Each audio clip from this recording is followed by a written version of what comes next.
السلام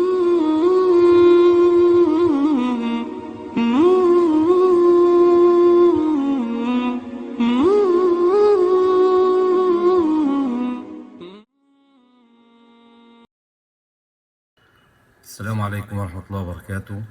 أهلا وسهلا بحضراتكم في حلقة جديدة من برنامج عمالقة دولة التلاوة. النهاردة جه دور الحلقة اللي أنا بأجلها بقالي فترة، وسبب التأجيل هو إن أنا مش عارف أبدأ منين، ومش عارف أقول إيه عن القارئ بتاع النهاردة، وبرضه عندي حيرة شديدة في إن المقتطفات أو الآيات اللي أنا هقدمها له، لأنه أنا قدام موسوعة، قدام قارئ لن يتكرر، قدام قارئ يعني حالة نادرة، قدام قارئ لقب بعملاق القراء، وفي إيران بملك القراء، وفي مصر لقب بليث القلوب. الله أكبر. بسم الله الرحمن الرحيم. قل هو الله أحد الله الصمد لم يلد ولم يولد ولم يكن له كفوا أحد. الله أكبر. بسم الله الرحمن الرحيم. قل أعوذ برب الفلق. هتكلم عن سيدنا الشيخ محمد أبو العلا، واللي هو مشهور ومعروف في دولة القراء وفي مصر وفي العالم، فضيلة الشيخ محمد الليثي. سيدنا الشيخ محمد الليثي هو أحد أبناء محافظة الشرقية. ولد سيدنا الشيخ محمد الليثي بقرية النخاس التابعة لمركز الزقازيق، في عائلة قرآنية. الوالد كان قارئا للقرآن الكريم، وكان محفظا للقرآن الكريم، والجد كذلك كان قارئا وكان محفظا للقرآن الكريم. لذلك التحق فضيلة الشيخ محمد الليثي بوالده منذ صغر سنه، يعني هو بدأ في حفظ القرآن وهو ابن 3 سنوات، ومن الله عليه جل وعلا بحفظ كتابه الكريم وهو في 6 من عمره. يعني أنت متخيل، احنا بنتكلم عن واحد حفظ القرآن الكريم وهو في سن 6، وهو في سن 10 بدأ سيدنا الشيخ محمد في رحلة أخرى، إن هو يبتدي يحفظ الروايات أو المعروف بعلم القراءات. سيدنا الشيخ محمد الليثي متقنا لحفظ كتاب الله جل وعلا، وكان سريع الحفظ. لذلك وهو يعني في سن صغير حفظ كتاب الله جل وعلا وحفظ القراءات، وبدأ في دولة التلاوة، وبدأ ينتشر وهو تقريبا يعني في سن 15 من عمره، يعني هو عنده 15 سنة بدأ الشيخ محمد يقرأ في الحفلات، وكان سريع الخطى، يعني ما خدش وقت كبير في الشهرة، لأنه كان بمجرد ما يقرأ في مكان بيضع بصمة.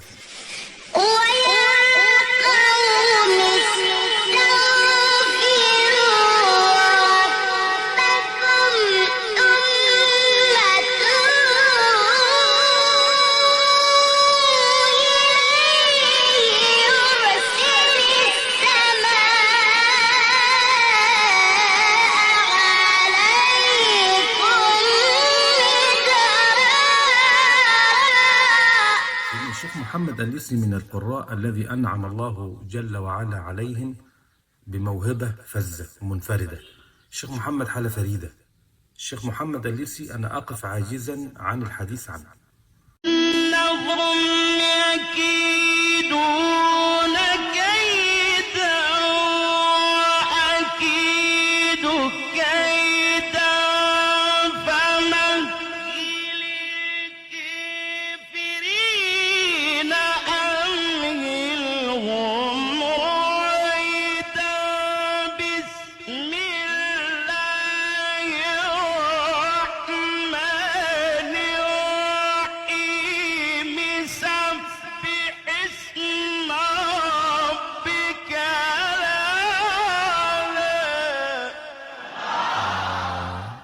فضيلة الشيخ محمد الليثي. اسمه الحقيقي الشيخ محمد أبو العلا، وسبب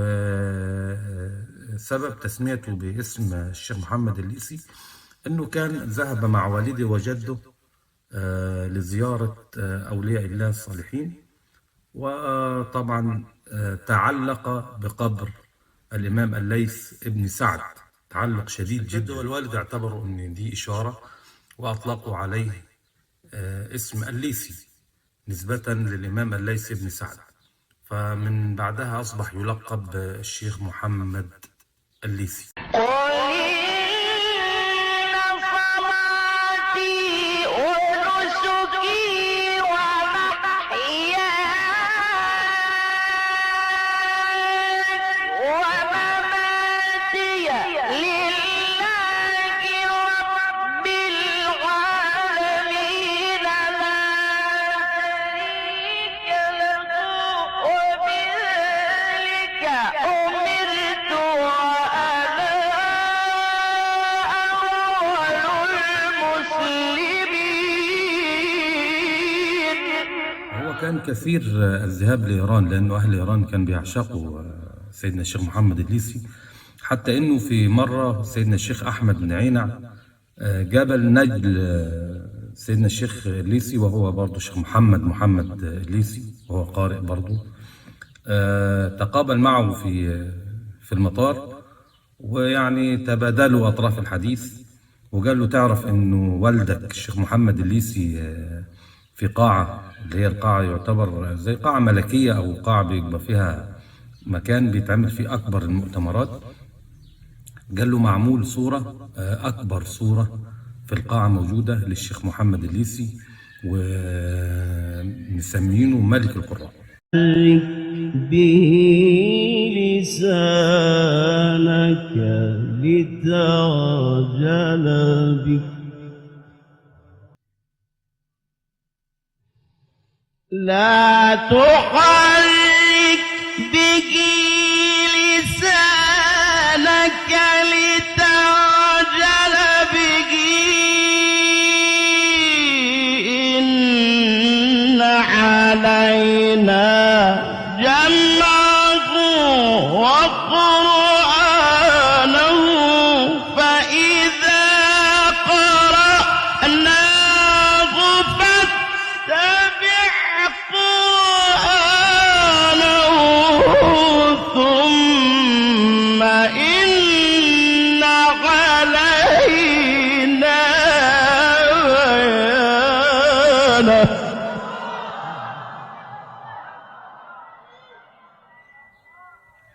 فالمهم انه سيدنا الشيخ محمد الليثي كان في حفلة في ايران، وشعر ببعض التعب ورجع على مصر، ولكن بمجرد رجوعه وجد انه كان في دعوة للبنان مدتها 10 أيام، فسافر مباشرة على لبنان. وهو في لبنان يعني عمل حفلة تقريبا، وبدأ يشعر بألم شديد في الحنجرة، فقطع الرحلة بتاعته وعاد. ربنا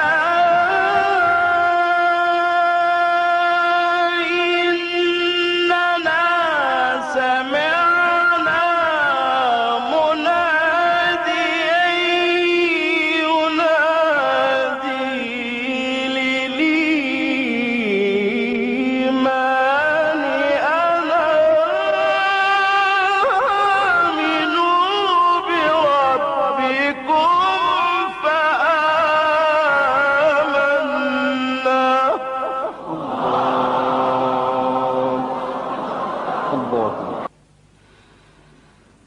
ربنا فاغفر لنا ذنوبنا وكفر عنا سيئاتنا وتوفنا مع الأبرار.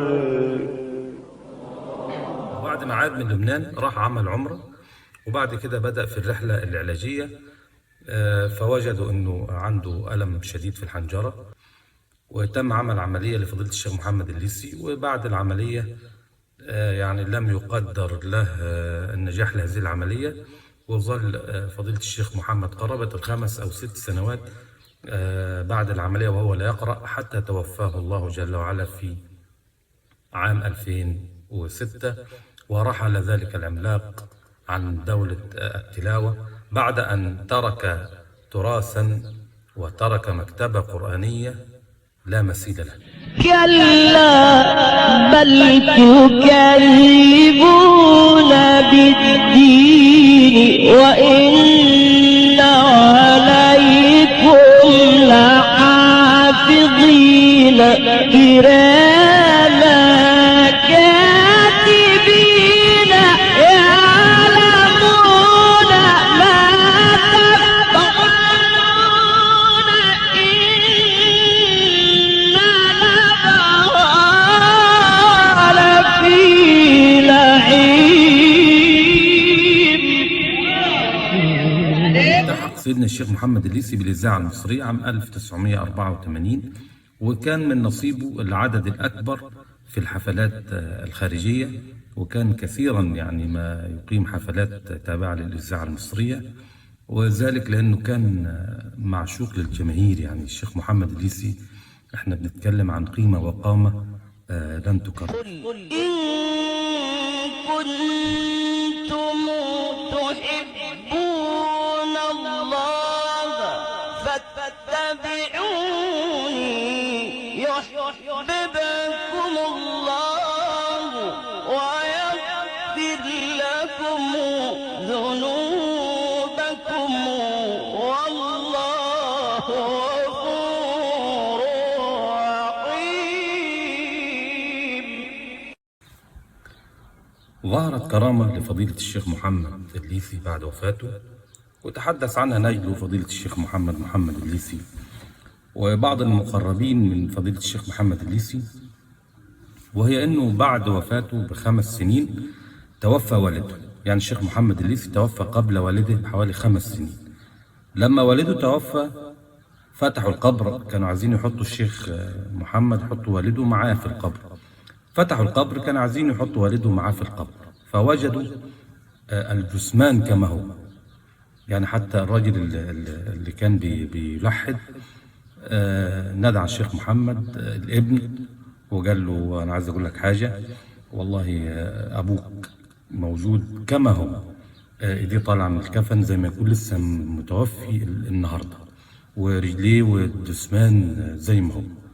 فكانت هذه يعني من ضمن الأشياء التي ذكرت في حق فضيلة الشيخ محمد الليثي. ألا إن أولياء الله لا خوف عليهم ولا هم يحزنون الذين آمنوا وكانوا يتقون لهم البشرى في الحياة الدنيا وفي الآخرة لا تبديل لكلمات الله. من الأشياء اللي ذكرت من قصص فضيلة الشيخ محمد الليثي إنه كان في واحد كان مراته عيانة، فكان بيتكلم معاها يعني بدايته يقول لها أنت لو مت أنا هجيب لك الليثي. والمهم يعني إيه الكلمة سمعها أكتر من شخص، فكانت عاملة عمليات وبتاع وصارفة فلوس كتير يعني. فلما توفت الراجل قال للمقربين اتصرفوا، يعني ايه جهزوا، انا هعمل ميتم وجهزوا كده. فمنهم ناس كانت سامعه وهو بيقول انا ايه هجيب الشيخ الليثي. فكلم الشيخ الليثي ودعاه لهذه احياء هذه الليله. المهم الراجل يعني صدم، حتى الشيخ محمد الليثي بيقول انا يعني كان بيقرا وهو حس انه في حاجه مش مظبوطه، يعني الميتم محدود، مش استعداد انه قارئ اذاعي جاي. المهم انه بيقول انا قرات العزاء، وبعد ما قرأ العزاء بيقول طلع راح يركب العربيه بتاعته، فلقى الراجل جايب ابنه وجاي وماسك الفلوس في ايده وداخل على الشيخ محمد الليثي، قال له معلش يا مولانا، والله حصل خطأ، وانه في حد يعني كلمك وانا مراتي صارفه كتير وبتاع، وطبعا دي مش قيمتك وبتاع وزي كده، واقل من حقك بكثير. فالشيخ محمد قال له طب بس اهدى، كام اللي معاك؟ قال له والله مبلغ. هو بيقول هو ماسك الفلوس في ايده ومغمض ايده عليها، والشيخ محمد بيقول له بس وريني اللي معاك دول كام، ويقول له يا مولانا مش قيمتك، والله مش قيمتك، واعذرني وسامحني. قال له وريني الفلوس. فاخذ الفلوس منه وخد الفلوس منه وما فتحهاش. فخد الفلوس منه وما فتحهاش، وقال لولده ده انت اسمك ايه؟ قال له اسمي احمد. قال له خد يا احمد الفلوس دي مني ليك، ولما تكبر قول الشيخ محمد الليثي هو اللي قرأ في عزاء والدتي وما رضيش ياخد مني فلوس. بيحكي القصة أحد المقربين للشيخ محمد الليثي، وطبعا بيقول بعد فترة، بعد وفاة الشيخ محمد بفترة يعني، بيقول إنه ندى علي واحد، فبقول له أنت عارفني؟ قال له والله مش واخد بالي. قال له أنا اسمي المهندس أحمد، وتذكر إنه في موقف حصل كذا كذا كذا. فقال له أيوة فاكر.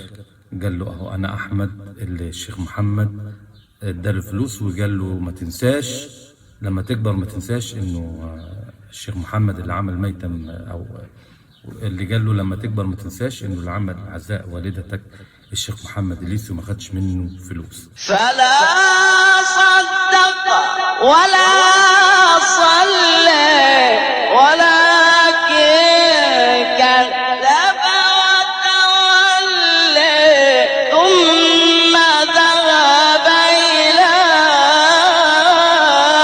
أهله يتمطى.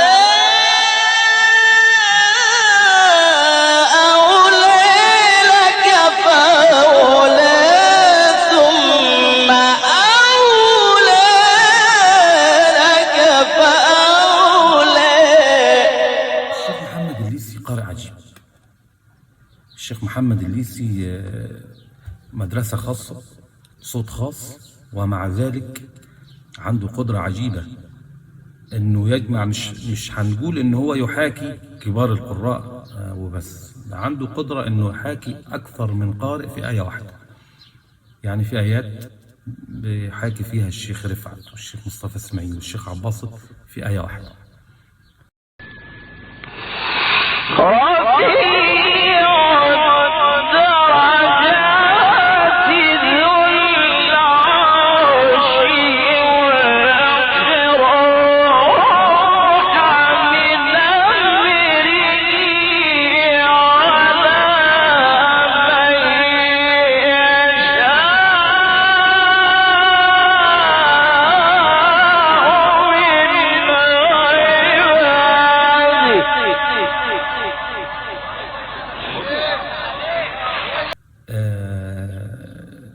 الشيخ محمد الليثي مجرد ما بتسمع صوته بتعرف هو مين. الشيخ محمد الليثي حاجة عجيبة. أكتر حاجة حيرتني في الحلقة بتاعت النهاردة إيه هي المقاطع اللي أنا أختارها وأقدمها لحضراتكم. كل مقطع أحلى من التاني. أي حد بيعمل حلقة عن قارئ بيقدم فيها السيرة الذاتية بتاعته بيحاول يشوف ايه اكتر المقاطع المميزة عشان يقدمها للجمهور. وكانت دي نقطة الحيرة بتاعت النهاردة، لانه الراجل ده كل مقاطعه مميزة. ولقد نعلم أنك يضيق صدرك بما يقولون فسبح بحمد ربك وكن من الساجدين واعبد ربك حتى يأتيك اليقين. بسم الله الرحمن الرحيم.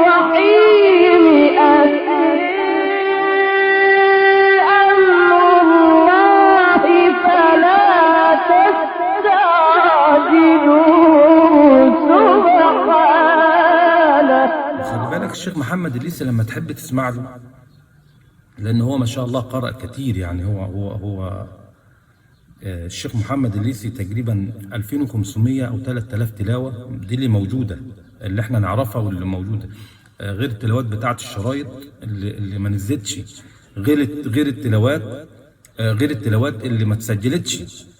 الشيخ محمد الليثي قرأ 365 عزاء متصل، يعني سنة كاملة من القراءة. الشيخ محمد الليثي لما تحب تسمع له سورة يوسف مثلا، شوف انت عايز تسمعها فين، يعني اللي قرأها فين، يعني يوسف اسماعيلية ولا يوسف الإبراهيمية ولا يوسف فين بالظبط، لأنه كل قراءة مختلفة عن الثانية، الصورة واحدة والقارئ واحد ولكن الأسلوب مختلف. قالوا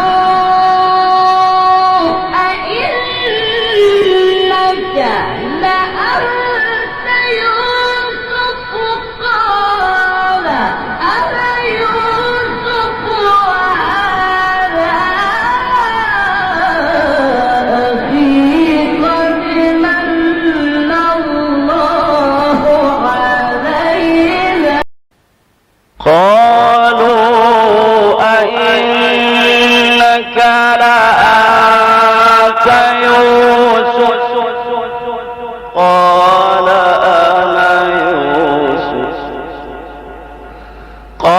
أنا يوسف وهذا أخي قد من الله علينا إنه من يتق ويصبر فإن الله لا يضيع أجر المحسنين. لأن كل حفلة قرأ فيها السورة بتختلف عن الحفلة التانية، يعني مش هتسمع منه يوسف بنفس الأداء، مش هتسمع منه إبراهيم بنفس الأداء، مش هتسمع منه أي صورة بنفس الأداء. في إسماعيلية غير الشرقية، غير البحيرة، غير إيران، كل حفلة لها طعم خاص ولها أداء خاص. لذلك يذكر أنه قرأ في عزاء نفس الربع مرتين، قرأه في ربع العصر وقرأ نفس الربع في المغرب، وده تلاوة وده تلاوة في نفس العزاء. ده مين يعملها النهارده؟